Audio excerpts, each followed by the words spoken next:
महाराज, हम कई दिनों से देख रहे हैं आप कुछ विचलित हैं। आपका गर्व से दमकता हुआ चेहरा मुरझा सा गया है।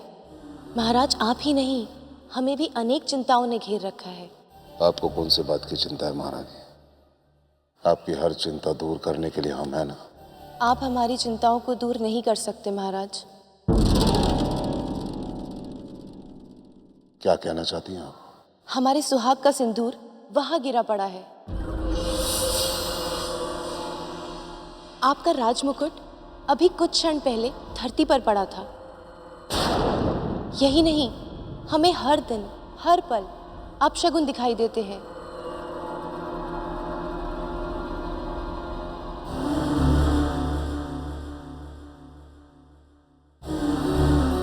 स्वामी, जब से आप दंडकारण्य से वो रक्त कुंभ यहाँ लाए हैं,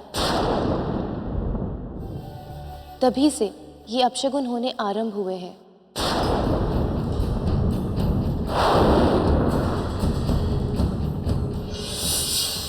ये आप कैसे कह सकती महारानी कि इन सब का कारण वो रक्त कुंभ है? महाराज, जब से वो रक्त कुंभ यहाँ आया है, तभी से ये अपशगुन हो रहे हैं। मैं तुझे श्राप देता हूं रावण। जहां ये रक्त कुंभ रहेगा, उस स्थान का विनाश निश्चित है।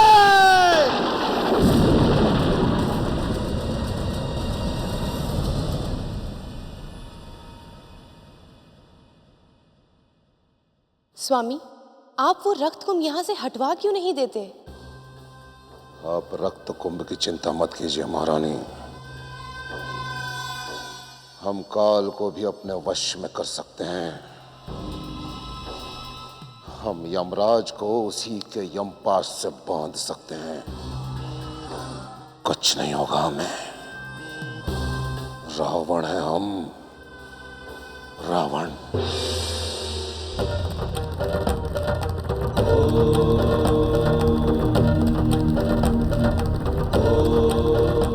हे भोलेनाथ, कृपा कीजिए। अंजना की करुण पुकार को सुन लो प्रभु।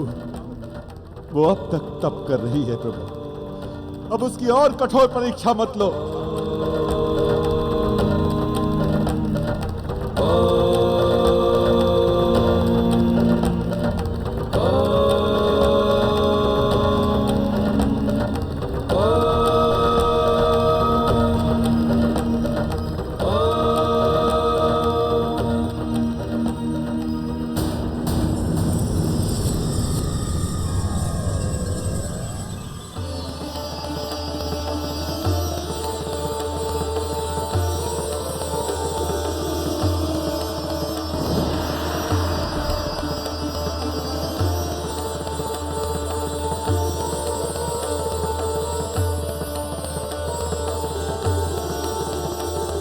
पवन देव प्रकट हों।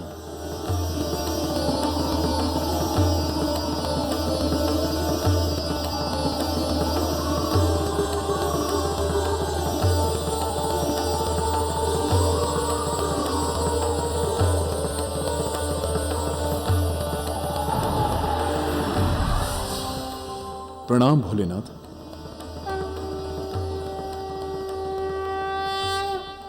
पवन देव, मैं आपसे अत्यंत प्रसन्न हूं। आपने देवी अंजना को उचित मार्गदर्शन दिया है।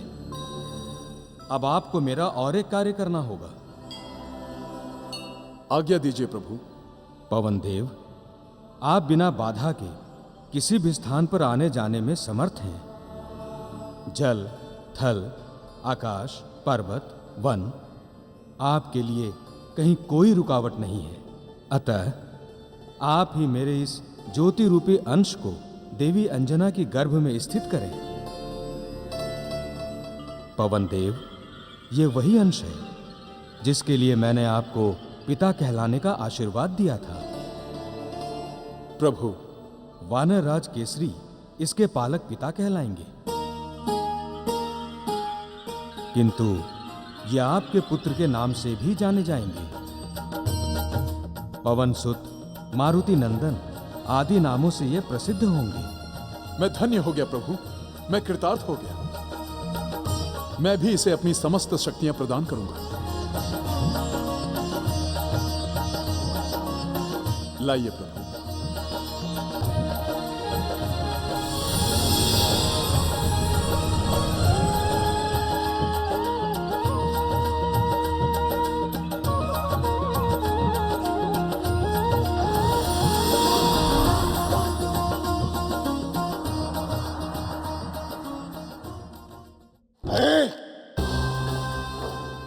हम अंजना को माता कभी नहीं बनने देंगे, कभी नहीं।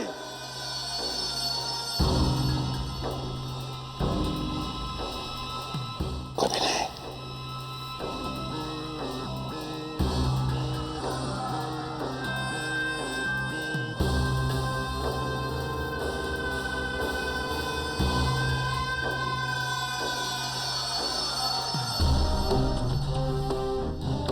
बाली किष्किंधा का होने वाला राजा उससे अधिक शक्तिशाली और बुद्धिमान वानरों में अन्य कोई नहीं। वही हमारा कार्य कर सकता है, वही हमारा कार्य कर सकता है। शुक, आज्ञा महाबली। तुम शीघ्र अतिशीघ्र किष्किंधा जाओ और बाली को हमारा बुलावा भेजो और उसे कहना कि हम उसे गुप्त मंत्रणा करना चाहते हैं और वो हमसे गुप्त रूप में आकर मिले। जाओ। जो आज्ञा महाबली।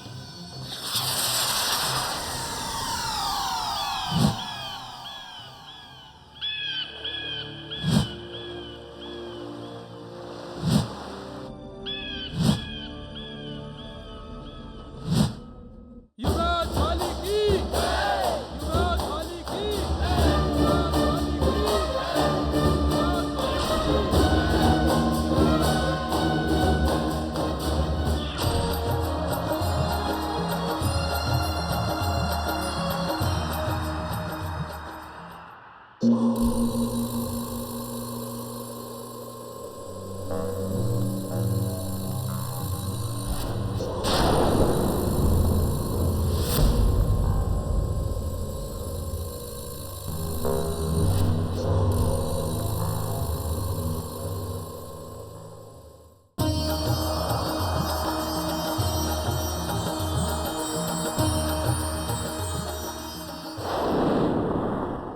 महारानी मंदोदरी, ये लीजिए आपका दूध।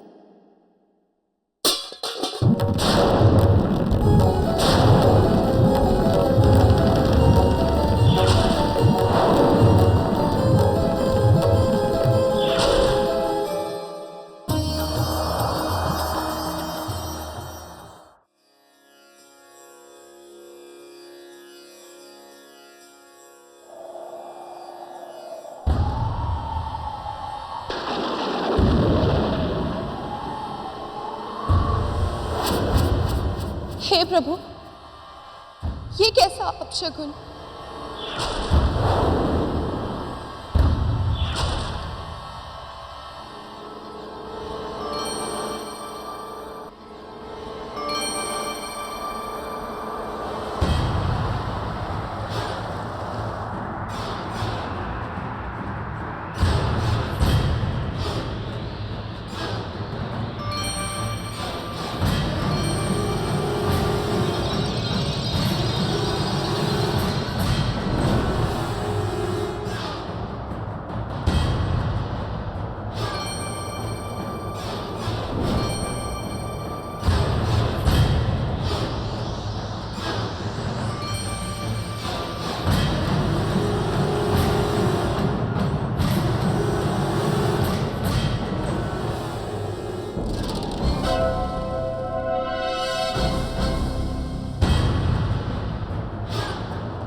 ये क्या कह रहे हैं लंकेश? देवी अंजना के पुत्र को मैं कैसे मार सकता हूं? उससे और वानरराज केसरी से मेरा कोई बैर नहीं है। तुम हमारे परम मित्र हो बाली, तो तुम्हें सावधान करना हमारा परम कर्तव्य है। भविष्य में आगे क्या होने वाला है इसका अनुमान ही नहीं है तुम्हें। लंकेश, भविष्य की चिंता दुर्बल करते हैं, बलवान नहीं। मुझे अपनी भुजाओं पर पूरा विश्वास है। ये किसी भी संकट का सामना करने के लिए पूर्णतः सक्षम है। सक्षम रहकर क्या करोगे बाली? हमारी ज्योतिष विद्या स्पष्ट बता रही है कि अंजना का होने वाला पुत्र तुम्हारा काल बनेगा। तो मैं उसे उत्पन्न होते ही मरवा दूंगा। अरे कैसे मरवाओगे? केसरी जैसा महाबली उसका संरक्षक होगा। केसरी का बल मेरे सामने कुछ भी नहीं है लंकेश। मैं उसे चुटकी में मसल सकता हूं। अच्छा, तो फिर तुम्हें केसरी के बल का अनुमान नहीं है बाली। हम तुम्हें बताते हैं। अंजन क्षेत्र के तपोवन की घटना है, जहां अनेक ऋषि मुनि रहा करते थे। एक बार पाताल लोक से दो दैत्य भूख से व्याकुल होकर पृथ्वी पर आए।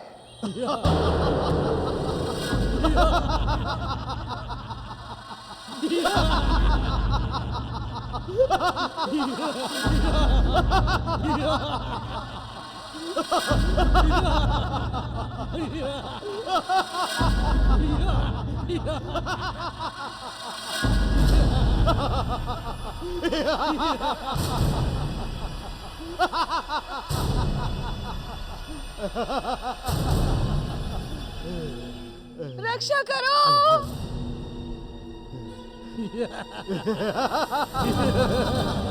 रक्षा करो।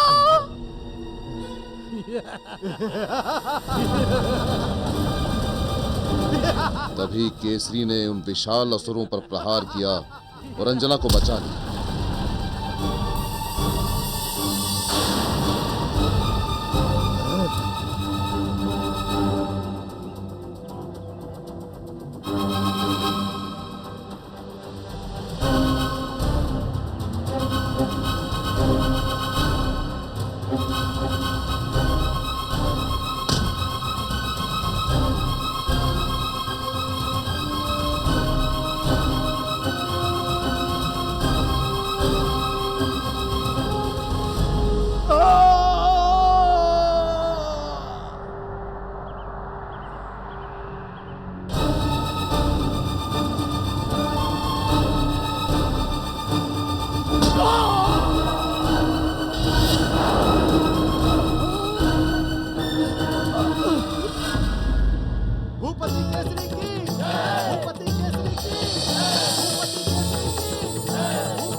अंजन क्षेत्र के पूर्व में जो सफेद पहाड़ है वो पहाड़ नहीं है मित्र, उन दानवों की अस्थियां हैं।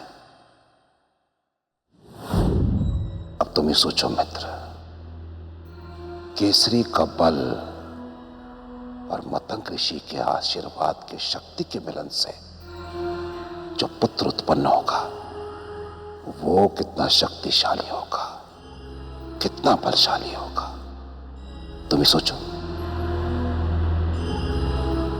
हम तो कहते हैं मित्र, उसे कोक में ही समाप्त कर दो।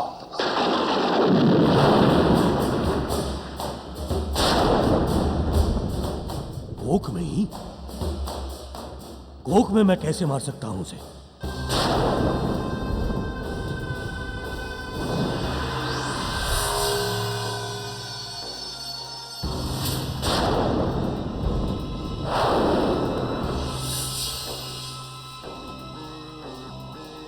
हमारे इस